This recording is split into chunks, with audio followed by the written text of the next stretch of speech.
Well, my friends, this is a video for a psoriatic case. For a psoriatic patient. A case of psoriasis. This gentle lady, aged about 46 years, has been suffering from psoriasis all over the body. Psoriatic skin eruptions বেশ কয়েক মাস হয়ে গেল সারা শরীরে ছড়িয়ে পড়েছে। আমি কিছু দেখাচ্ছি, হাত দুটো দেখান। হাত দুটো খোলেন, বাইরে লম্বা করে করেন, খোলেন, লম্বা করে রাখেন, উঁচু করুন, পাশাপাশি রাখেন।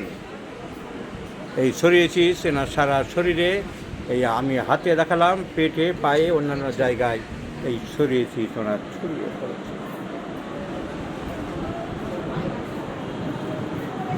টেস্টিংয়ে পাওয়া গেল the peculiar symptom itching relief by cold application. Itching relief by cold application. আপনার এইখানে চুলকানি বা এই রোগটাতে ঠান্ডা গরম কোন সেঁক দিলে আরাম পান? ঠান্ডা, ঠান্ডা হাওয়া, ঠান্ডা জল, সব কিছুতে আরাম। So cold application অ্যামিলেশন।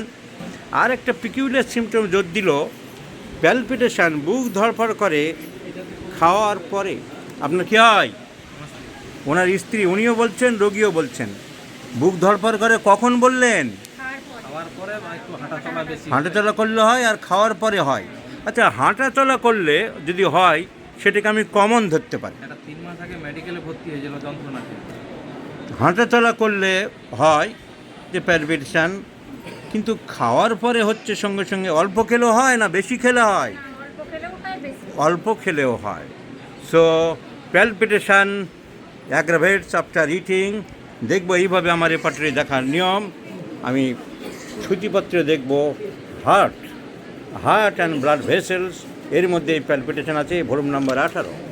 This is my volume number 18, heart and প্যালপিটেশনস page number 9। প্যালপিটেশনস alphabetically আমি দিয়েছি। প্যালপিটেশনস ইটিং আফটার মাত্র 4টি ওষুধ আমি দিয়েছি। Calcarea, Lycopodium, Nux, Pulsatilla. ক্যালকেরিয়ার খুব একটা সিমটম এনার নেই, লাইকোপোডিয়ামেরও কোল্ড অ্যাপ্লিকেশনের রিলিফ নেই, ক্যালকেরিয়ারও কোল্ডে রিলিফ হয় না। চিলি পেশেন্ট, নাক্সও চিলি পেশেন্ট। এই 3টে চিলি পেশেন্ট আমার এই পিকিউলার সিমটমে থাকছে না, থাকছে পালসিটিলা।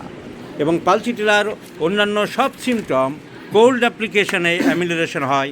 তাই আমি দেখব আমার modalities repertory of the ameliorations. পাট করে রেপার্টরিগুলো করছি।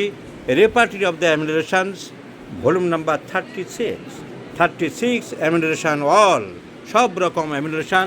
36 নম্বর ভলিউম আমি নিলাম। Ameliorations cold in general amelioration, cold applications amelioration. There are many medicines I have given and Pulsitila is graded 1, first grade. So peculiar symptom, palpitation, aggravates eating after Pulsitila, cold application, amylation, any disease matters little whether she has been suffering from skin disease or not. General symptom, cold application, amylation, Pulsitila. জল পিপাসা কেমন? আরে বাবা, সোনাই সোহাগা। Thirstless, cold application amelioration, palpitation aggravates after eating. এনার রাগ কেমন?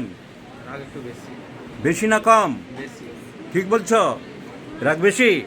তো পালসিটিলা সামটাইমস ইরিটেবল। তো সেদিক দিয়ে আমাদের খুব একটা মাথা ঘামানোর কিছু থাকে না। অনেকে ভাবে যে পালসিটিলা বোধহয় শান্তশিষ্ট। কেন্স রেপার্টরি যদি তুমি 57 নম্বর পেজ খোলো, পরিষ্কার দেখতে পাবে pulsatilla irritable in the first grade, page number 57 আরম্ভ হয়েছে। This is page number 58, irritable temperament. Pulsatilla দেখবো আমরা আছে কি না। ইরিটেবল পালসিটিলা কোন grade? First grade. So pulsatilla মানে সবসময় মাইল্ড টেম্পারামেন্ট তা নয়। And it is a medicine for changeable mentality. ফলে এই মাইল্ড, এই ইরিটেবল হতে পারে। শীত বেশি না গরম বেশি শরীরে? গরম বেশি। পালসিটিলা যে hot patient, and other symptoms corresponding to Pulsatilla. তাহলে আমার রোগীর কেস ছিল psoriasis. Matters little to me, being a homeopath I must prefer the symptomatology of the patient, and I always like to treat the patient as a whole, not for a particular organ, not for a particular disease. So the patient require pulsatilla. So pulsatilla is the choice of medicine. Though the case is skin disease, psoriasis, my prescription is pulsatilla. এই video এই জন্য দেখিয়ে রাখলাম যে পালসেটিলায় আমরা কতটা improve পেলাম। এখানে নারকেল তেল লাগাবেন, কোনো মলম কিছু লাগাবেন না। নারকেল তেল লাগাতে পারবেন বা অলিভ অয়েল, কিন্তু কোনো মলম লাগাবেন না। আমার এই ভিডিওগুলো একটা কেস টেকিং ভিডিও, এটা রোগী সেরেছে তা নয়। দুই রকম ভিডিও থাকে, রোগী আরোগ্যের ভিডিও দেখায় এবং কেস টেকিং করে ঔষধ সিলেকশনের ভিডিও দেখায় আমার জুনিয়র হোমিওপ্যাথিক চিকিৎসকদের জন্য, যারা আমার ফলোয়ার তাদেরকে দেখানোর জন্য। কিছু অবাঞ্ছিত লোকজন এর মধ্যে ঢুকে নানা রকম আজে বাজে মন্তব্য করে, সেই সব গর্ধবদের এই পোস্টের ভিতরে ঢুকে মন্তব্য করা বারণ। কারণ এটা আমার জুনিয়রদের কীভাবে কেস টেকিং করে একটা ঔষধ সিলেকশন করলাম সেটা দেখানোর জন্য। আরোগ্য হবে কি না, কতটা ইমপ্রুভ হলো, সেগুলো পরের ব্যাপার, পরের ভিডিওতে দেখাবো আমার জুনিয়রদের জন্য, আমার ফলোয়ারদের জন্য। অন্য কারোর ভিতরে অবাঞ্ছিত হস্তক্ষেপ করা মানে নিজের গর্ধবতার পরিচয় দেওয়া, সেই গর্ধবতার পরিচয় দেবেন না।